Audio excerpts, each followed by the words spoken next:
Assalamualaikum warahmatullahi wabarakatuh. Murid-murid Bapak yang ada di rumah belajar daring. Pada video kali ini Bapak akan mengulas tentang revolusi Cina. Jadi satu, dinasti Manchu adalah dinasti asing. Jadi pada waktu itu yang berkuasa di Cina adalah dinasti Manchu. Nah, dinasti Manchu itu bukan keturunan dari Tiongkok sendiri, tapi dari Manchuria. Kemudian ada pemikiran-pemikiran yang menyebabkan revolusi Cina, diantaranya ada rasa malu dalam kekalahan perang candu.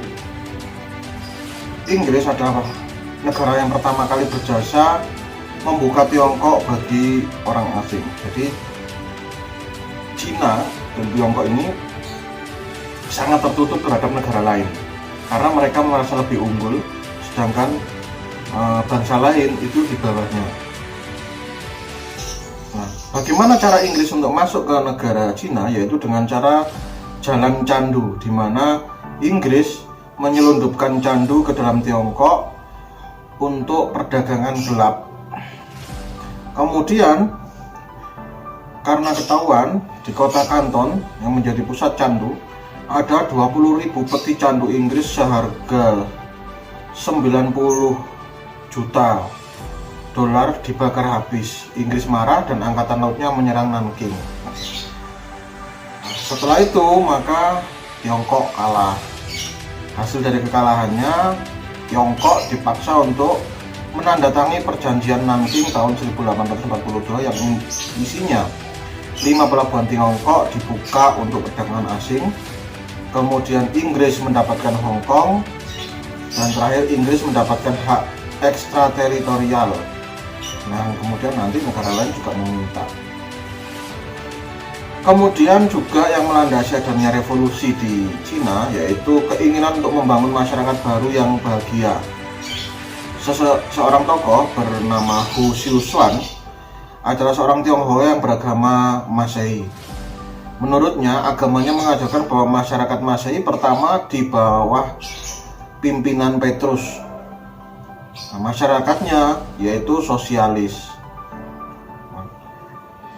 Hu Xiuquan ingin mendirikan Tiongkok yang sangat menderita itu menjadi masyarakat zaman Petrus. Oleh karena itu, Hu Xiuquan menggalakkan pertanian dan memajukan militer yang memegang disiplin dan tanggung jawab tinggi.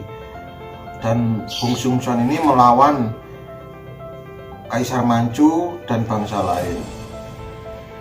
Kemudian yang melandasi revolusi Cina lagi yaitu paham modernisasi Tiongkok Selatan.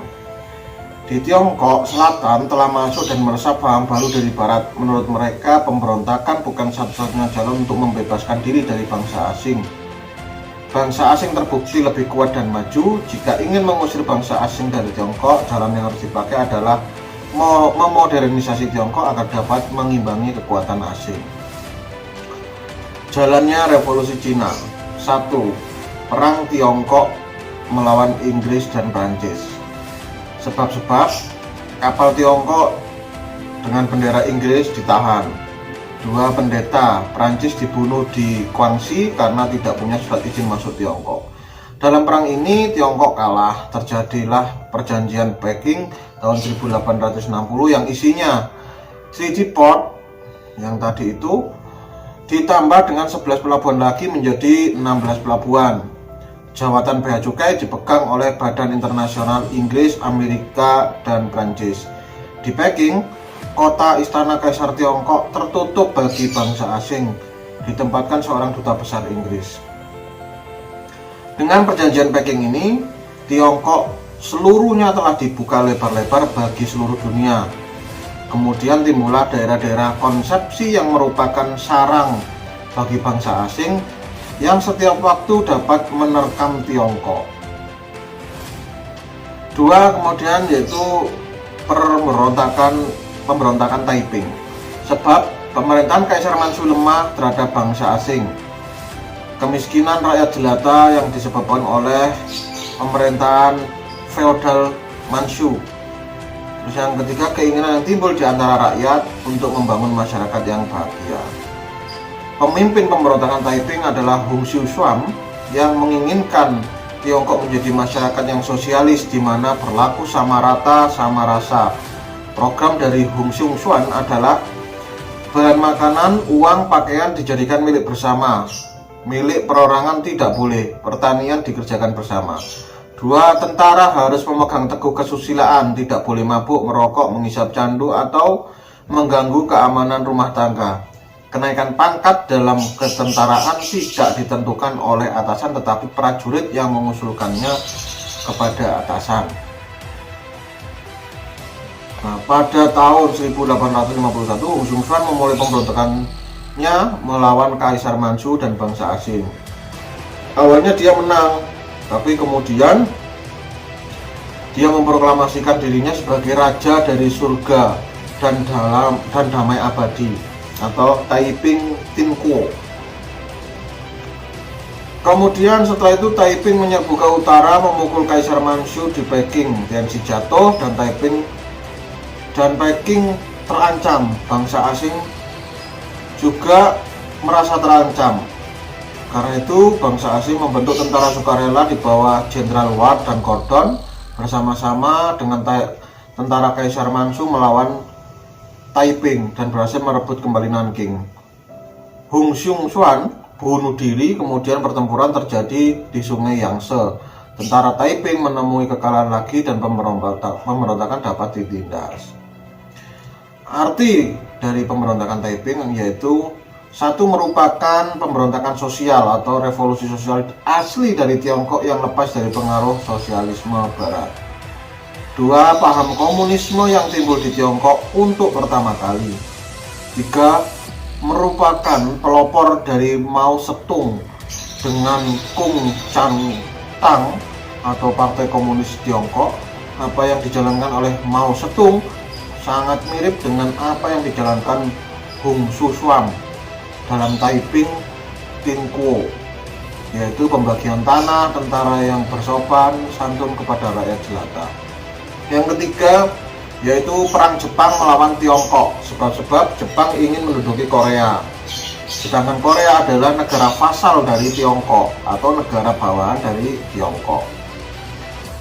Pada tahun 1892 timbullah perebutan kekuasaan di Korea. Kedutaan Jepang di sana ikut diserang. Kejadian ini dipergunakan Jepang untuk menyerbu Korea. Tiongkok protes karena Korea adalah wilayahnya. Timbullah perang Jepang-Tiongkok. Dalam perang itu Tiongkok kalah, sehingga kekalahan itu ditebus dengan perjanjian Shimonoseki tahun 1895 yang isinya Jepang mendapatkan Port Arthur dan Jepang mendapatkan Taiwan atau Formosa. Rusia, Jerman, Prancis protes dan mengancam Jepang. Jepang dipaksa menyerahkan Port Arthur. Kemudian Jepang menyewa Kiatsu, Prancis menyewa Kwangsuwan, dan Inggris menyewa Weihawei. Rusia menyewa Port Arthur. Tindakan negara-negara besar ini dianggap penghinaan terhadap Jepang. Akhirnya Jepang ingin membalas dendam, sehingga ini merupakan menjadi salah satu sebab perang Rusia-Jepang tahun 1905 nanti. Perang Jepang dan Tiongkok membuktikan kelemahan Kaisar Manchu. Perang ini untuk Tiongkok membawa akibat kekecewaan rakyat terhadap Kaisar Manchu yang lemah dan kebencian terhadap Jepang. Kemudian ada lagi pemberontakan Boxer. Sebab-sebabnya rakyat Tiongkok membenci bangsa Asia yang terbukti mengacau di Tiongkok saja. Oleh karena itu, mereka ingin membersihkan tanah airnya dari bangsa dan pengaruh asing. Gerakan yang membersihkan bangsa asing ini timbul di Tiongkok Utara dan menamakan diri Tinju Keadilan. Semua anggotanya memahirkan diri dalam silat dan membiasakan dan untuk melawan bangsa asing. Ratu Cixi atau wali dari Guangxu, kaisar resmi Tiongkok, atas anjuran jenderalnya Yuan Shikai, seorang warlord yang terbesar, membantu gerakan Boxer ini karena ingin melepaskan kerajaannya dari pengaruh asing. Di Peking, Di Peking pemberontakan berkobar, duta besar Jerman di Peking dibunuh dan kedutaan asing lainnya diserang. Tentara asing menerobos dari mana-mana di Peking di bawah komando Jenderal von Waldersee. Perang Peking diduduki dan pemberontakan Boxer ditindas dengan kejam. Ratu Seyi menyerah dan menandatangani Boxer Protokol. Tiongkok harus membayar kerugian perang kepada bangsa asing sebesar 738 juta dolar. Akibat dari pemberontakan Boxer adalah Ratu Seyi telah dapat dilemahkan, kekuasaannya jatuh ke bangsa asing. Amerika kemudian menuntut supaya Tiongkok tetap dijalankan open door policy bagi seluruh dunia. Pembagian Tiongkok tidak boleh terjadi. Ratu sadar bahwa bangsa asing tidak dapat ditolak dengan kekerasan senjata karena Tiongkok sendiri masih lemah. Jika Tiongkok tidak mau dijajah, maka Tiongkok harus mempunyai kedudukan yang kuat, dan ini dapat dicapai dengan jalan modernisasi negara Tiongkok. Kemudian sang ratu melakukan beberapa tindakan, yaitu akan disusun undang-undang dasar, ujian pegawai negeri dengan cara-cara kuno dihapuskan diganti cara modern, sekolah-sekolah didirikan dan mengirim para pemuda berbakat ke luar negeri. Kemudian juga pemberantasan pemakaian candu. Sayangnya semua itu terlambat. Kebencian rakyat terhadap Manchu sudah begitu mendalam. Sebelum Ratu Seyi menjalankan pembaruannya, dia wafat tahun 1908 yang kemudian digantikan oleh seorang kaisar yang masih kecil bernama Puyi yang masih berusia 2 tahun. Sementara itu Yuan Shikai dipecat tahun 1908. Keadaan menjadi kacau balau, orang-orang berebut kedudukan dan korupsi merajalela. Keadaan genting, pemerintah kembali memanggil Yuan Shikai untuk menyelamatkan pemerintahan Manchu. Kemudian Revolusi Nasional Tiongkok. Sebab-sebab The New Learning. Dengan masuknya bangsa kulit putih, masuklah juga paham-paham barat. Paham-paham barat ini merasuk ke dalam jiwa para pelajar dan timbullah angkatan baru yang berpaham modern. Kemudian timbullah nasionalisme. Rakyat Tiongkok sangat kecewa terhadap pemerintahan Manchu yang kolot. Kemudian hendak mengadakan pembaruan secara modern. Sebab khusus beberapa orang Tionghoa kaya meminta izin kepada pemerintahan Manchu untuk membuka jalan kereta api di Sichuan. Permintaan ditolak. Bahkan izin diberikan ke kongsi gabungan bangsa asing kepada British, French, Jerman, American Consortium. Rakyat Tiongkok marah dan pada tanggal 10 bulan 10 tahun 1911 meletuslah revolusi di Wuchang. Pemerintahan Manchu jatuh dan Republik Tiongkok lahir. Kemudian utara dan selatan juga terjadi revolusi nasional meletus di Wuchang, dan Dr. Sun Yat-sen memproklamasikan Republik Tiongkok. Republik Tiongkok ini hanya meliputi Tiongkok Selatan, pusatnya di Kanton.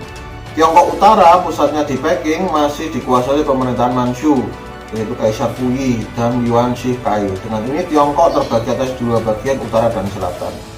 Utara dikuasai oleh warlord Kaisar Puyi yang masih kecil, jadi pemerintahan dipegang oleh warlord yaitu Yuan Shikai. Warlord dari Tetsun adalah jenderal yang punya tentara sendiri, tidak mau tunduk kepada pemerintahan negara. Mereka bertindak menurut kehendaknya sendiri. Kemudian setelah dinasti Manchu jatuh pada resminya presiden Tiongkok ialah berkedudukan di Peking. Pada prakteknya presiden hanya boneka tangan warlord saja. Masyarakat sangat feodal dan reaksioner, selalu kacau karena peperangan yang dijalankan oleh warlord. Petani sangat menderita. Di selatan dikuasai kaum nasionalis di bawah Dr. Sun Yat-sen. Kemudian Tiongkok Selatan pertama-tama berhubungan dengan dunia luar sehingga pengaruh barat sangat kuat di sini. Kemudian juga ada beberapa revolusi di bulan Oktober. ada revolusi nasional, yaitu Republik Tiongkok lahir. Kemudian juga ada Dr. Sun Yat-sen menerima syarat untuk kepentingan persatuan Tiongkok, jadi yang berhubungan dengan berdirinya Republik Tiongkok. Oke, silakan murid-murid semuanya juga melengkapi catatannya, juga membaca dari modul yang Bapak bagikan di grup WhatsApp. Tetap jaga kesehatan, jangan lupa belajar, keep istiqomah, semangat. Assalamualaikum warahmatullahi wabarakatuh.